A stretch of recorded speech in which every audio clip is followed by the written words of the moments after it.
নমস্কার বন্ধুরা, আমার বৃষ্টিপর্ণা চ্যানেলে আপনাদের স্বাগত। আজ আমি চলে এসেছি চিকেনের একটা রেসিপি নিয়ে, কাসুরি চিকেন। আগে না খেয়ে থাকলে বন্ধুরা এইভাবে একবার কাসুরি চিকেন ট্রাই করে দেখতে পারেন, দারুণ খেতে হয় এবং খুবই সহজ পদ্ধতিতে আপনাদেরকে আমি শেয়ার করলাম এই কাসুরি চিকেন। প্রথমে আমি এখানে 400 থেকে 500 গ্রাম মতো চিকেন নিয়েছি, ভালো করে ধুয়ে পরিষ্কার করে নিয়েছি। আর নিয়েছি একটু পেঁয়াজ, টমেটো আর একটু আলু নিয়েছি। বাঙালি একটু মনটা আলু আলু করে, এতে আলু না দিলেও চলতো, তো সেই জন্য এগুলো নিয়েছি। এবার কড়াইতে তেল, সর্ষের তেল আর একটু সাদা তেল দিয়ে দিলাম। দিয়ে প্রথমে আলুগুলোকে ভেজে নেব। আলুগুলো লাল লাল করে ভাজা হয়ে গেলে তারপর ওই তেলেতেই আমি একটু ফোড়ন দিয়ে দেব। একটু গরম মশলা, জিরে, এগুলো ফোড়ন দেব। গরম মশলার মধ্যে এলাচ, লবঙ্গ, দারুচিনি আছে আর জিরে দিলাম। দিয়ে ভালো করে ফোড়নটা ভাজা হয়ে গেলে পেঁয়াজটা দিয়ে দেব। পেঁয়াজটাও ভালো করে ভাজা হয়ে গেলে নরম করে যে টমেটোটা কেটে রেখেছিলাম সেই টমেটোটা দিয়ে দেব। টমেটোটাও ভালো করে একটু নরম হয়ে আসলে এবার বেসিক যে মশলাগুলো আছে এক এক করে সেগুলো সব দিয়ে দেব। নুন, হলুদ, জিরে গুঁড়ো, ধনে গুঁড়ো, লঙ্কার গুঁড়ো আর দিলাম একটু আদা রসুনের পেস্ট দিয়ে সমস্ত কিছু ভালো করে একটু কষিয়ে নেব। খুব ভালো করে এটা কষাতে হবে। খুব ভালো করে যখন কষানো হয়ে যাবে তারপরে ফিরে আসছি।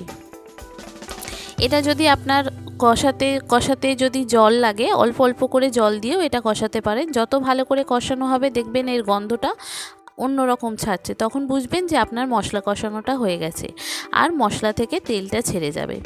বন্ধুরা, রেসিপিটি যদি ভালো লাগে তাহলে আমার চ্যানেল বৃষ্টিপর্ণাকে অবশ্যই সাবস্ক্রাইব ও ফলো করে দেবেন আর পাশে থাকার বেল আইকনটি অবশ্যই অন করে দেবেন।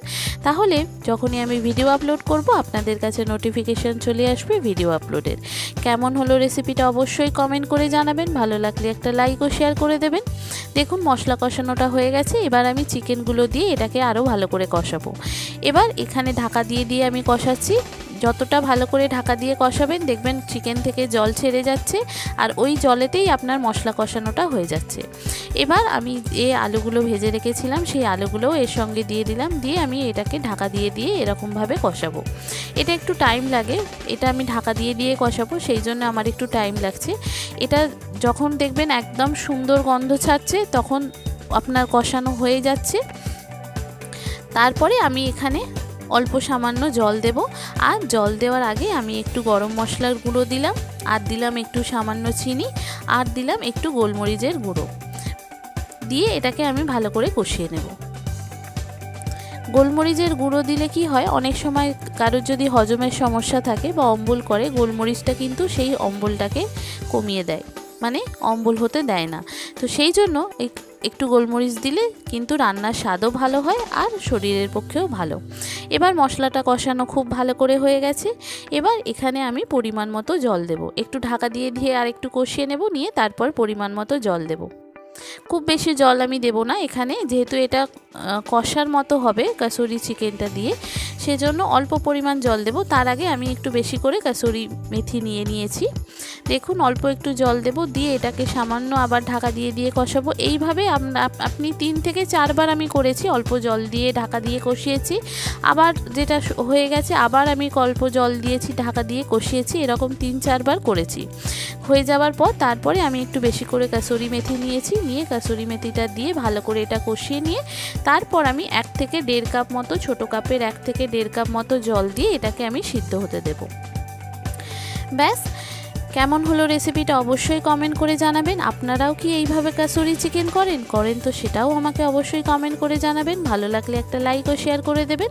আর যে সমস্ত আমার নতুন বন্ধুরা আমার ভিডিওটি দেখছেন অথচ আমার চ্যানেল বৃষ্টিপর্ণাকে সাবস্ক্রাইব ও ফলো করেননি, তাদেরকে অনুরোধ করব আমার চ্যানেলকে সাবস্ক্রাইব ও ফলো করে দেওয়ার জন্য। তাহলে ভিডিও আপলোডের সাথে সাথেই আপনাদের কাছে নোটিফিকেশান চলে আসবে ভিডিও আপলোডের। কেমন হলো রেসিপিটা অবশ্যই কমেন্ট করে জানাবেন কিন্তু। এবার দেখুন আমি পরিমাণ মতো অল্প জল দিয়ে এটা ঢাকা দিয়ে দেব, আলুটা একটু সিদ্ধ হওয়ার অপেক্ষায়। আর আলু যদি আপনি না দিতে চান তাহলে কিন্তু আপনার এখানেই সিদ্ধ হয়ে যেত। আমি আলুটার জন্য একটু জল দিয়ে সিদ্ধ হতে দিলাম।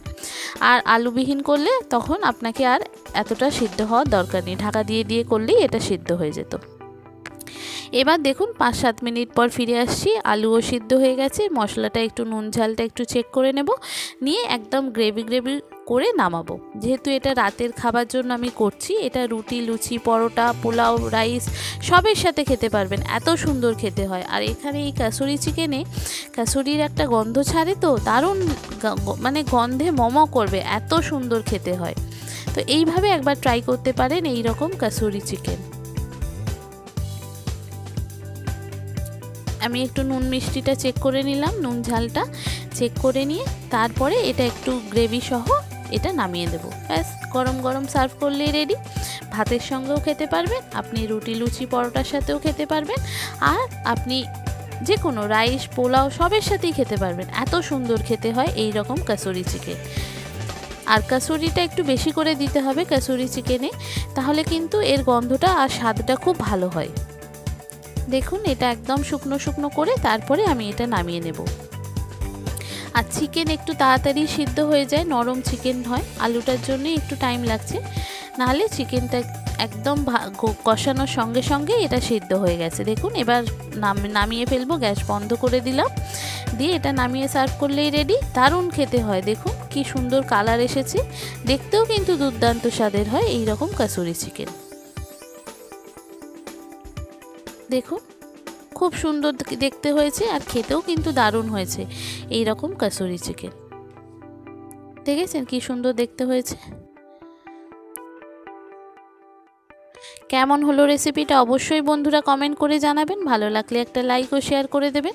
যে সমস্ত বন্ধুরা আমার ভিডিওটি দেখছেন অথচ আমার চ্যানেলকে সাবস্ক্রাইব ফলো করেননি, তাদেরকে অনুরোধ করব আমার চ্যানেলকে সাবস্ক্রাইব করে দেওয়ার জন্য, তাহলে নতুন ভিডিও আপলোডের সাথে সাথেই আপনাদের কাছে নোটিফিকেশান চলে আসবে ভিডিও আপলোডের। দেখেছেন কি সুন্দর দেখতে হয়েছে, দারুণ সুন্দর দেখতে হয়েছে, খেতেও কিন্তু অপূর্ব স্বাদের হয়, আজ খুব তাড়াতাড়ি হয়ে যায়। মশলাটা কষিয়ে চিকেনগুলো দিয়ে দিলেই হলো, আর আলুটা যদি আপনি না দেন তাহলে তো আরও তাড়াতাড়ি হয়ে যাবে, এত সুন্দর খেতে হয়। দেখেছেন কত সুন্দর দেখতে হয়েছে, খেতেও কিন্তু দুর্দান্ত স্বাদের হয়েছে। কেমন হলো অবশ্যই কমেন্ট করে জানাবেন। থ্যাংক ইউ বন্ধুরা।